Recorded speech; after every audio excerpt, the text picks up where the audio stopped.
திரியேக கடவுளின் நாமத்தினால் நம் அனைவருக்கும் கிருபையும் சமாதானம் உண்டாவதாக. ஆமேன். இந்த ஆசீர்வாதமான ஜெப தியான வேலையில வந்திருக்கிறவங்களை கடவுள் ஆஸ்வதிப்பாராக. கிறிஸ்துவின் அன்பு இன்றைக்கு எல்லாருடைய வாழ்க்கையில பார்க்கின்ற பொழுது அன்பு என்பது பேச்சில் மாத்திரமே இருக்கிறது. அன்பு என்பது நினைவில் மாத்திரமே இருக்கிறது. ஆனால் அன்பை நாம செயல்பாடின் வழியாக நம்முடைய வாழ்க்கையில நாம வெளிப்படுத்துகிறோமா என்று சொல்லி சிந்திக்கிற பொழுது அதிகமான நேரத்தில் நம்மால் பதில் சொல்ல முடியாது.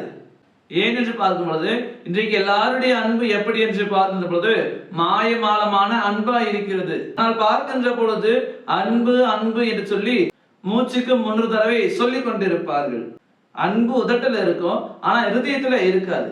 அப்போ இப்படிப்பட்ட நேரத்துல இன்றைக்கு கடவுள் சொல்றாரு, அன்பு செலுத்துங்கள்.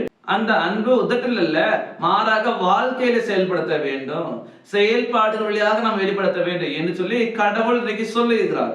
அதுதான் நாம் பார்க்கிறோம். லேவியராகமம் 19ஆம் அதிகாரம் 18வது வசனம் இப்படியாக சொல்கிறது, பழிக்கு பழி வாங்காமலும் உன் ஜனபுத்திரர் மேல் பொறாமை கொள்ளாமலும் உன்னில் நீ அன்பு கூறுவது போல் பிறனிலும் அன்பு கூறுவாயாக, நான் கர்த்தர். ஆம் எனக்கு அன்பானவர்களே, இன்றைக்கு கடவுள் சொல்றாரு, அன்பை நீங்க செயல்படுத்த வேண்டும், கிரியினால வெளிப்படுத்த வேண்டும். ஏனென்று பார்க்கின்ற பொழுது அநேக உதட்டுல பேசுறாங்க, ஆனா உள்ளத்துல பகை இருக்குது, பழி இருக்குது, கோபம் இருக்குது, வஞ்சனை இருக்குது. அப்ப அதான் கடவுள் சொல்றாரு, பள்ளிக்கு பள்ளி வாங்காத, உன் ஜனபுத்திரர் மேல் பொறாமை கொள்ளாத, உன்னில் நீ எந்த அளவுக்கு நீ அன்பு கூறுறாயோ அந்த அளவுக்கு என்ன பண்ண, பிறனிலும் அன்பு கூறு. அப்போ நம்ம எந்த அளவுக்கு நம்ம அன்பு கூறுறோமோ அந்த அன்பை பிறர் மீதும் நாம வெளிக்காட்ட வேண்டும். அப்படியாக இன்றைக்கு மனுஷனை நம்ம பார்க்கின்ற பொழுது எந்த ஒரு மனுஷனும் மெய்யான அன்புல நிலைத்திருக்கல. அப்ப இந்த உலகத்துல யார்தான் மெய்யான அன்புல நிலைத்திருந்தாங்க?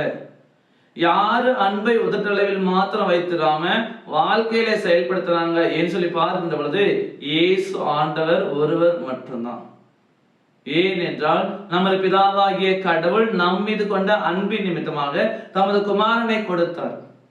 தமது குமாரனாகி கிறிஸ்துவின் வழியாக தமது அன்பை வெளிப்படுத்தினார். கடவுளுடைய குமாரனாகி கிறிஸ்துவனுடைய பாவங்களை ஏற்றுக்கொண்டார், நம்முடைய அக்கிரமங்களை ஏற்றுக்கொண்டார், நமக்காக ரத்தம் சிந்தினார், நமக்காக சிலுவை சுமந்தார், நமக்கு வர வேண்டிய ஆக்கினை அவர் ஏற்றுக்கொண்டார். சிலுவையில மரணம் அடைந்த தருவாயில கூட தமது அன்பை வெளிப்படுத்தினார்.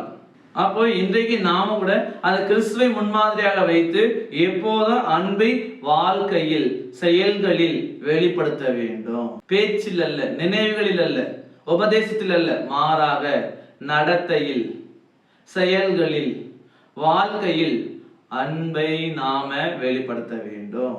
அப்படியாக நம்ம செய்கிற பொழுது கடவுள் நம்மை ஆஸ்வதிக்கிறார். ஏனென்றால் கடவுள் நம் மீது அன்பு கூர்ந்திருக்கிறார். அவருடைய கிறிஸ்துவின் வழியாக அவர் நம் மீது கொண்ட அன்பின் நிமித்தமாக நம்மை பாவத்திலிருந்து விடுதலை செய்திருக்கிறாரு. அவருடைய பிள்ளைகளாக நம்மை உயர்த்தி இருக்கிறாரு. எனவே நாம் எல்லாரும் கடவுளுடைய பிள்ளைகளாக நம்மிடத்தில் நாம அன்பு கூறுவது போல பிறரிடத்திலும் நாம் அன்பு கூர்ந்து வாழுவோம். கடவுள் நம்மை நடத்துவார். ஆமேன். எல்லாவற்றுக்கும் மேலான தெய்வீக சமாதானம் உங்கள் இருதயங்களையும் சிந்தனைகளையும் கிறிஸ்து இயேசுவுக்குள் காத்துக்கொள்வாராக.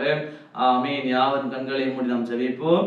சர்வத்திற்கும் வல்ல நித்திய கடவுளே, இந்த ஆரோக்கியமான தியான வேலைக்காக நாங்கள் நன்றி படைக்கிறோம். அப்படியாக இந்த வேலையிலும் கூட நாங்கள் அன்பை குறித்து தியானிப்பதற்கு நீர் உதவி செய்து அதற்காக நன்றி படைக்கிறோம்.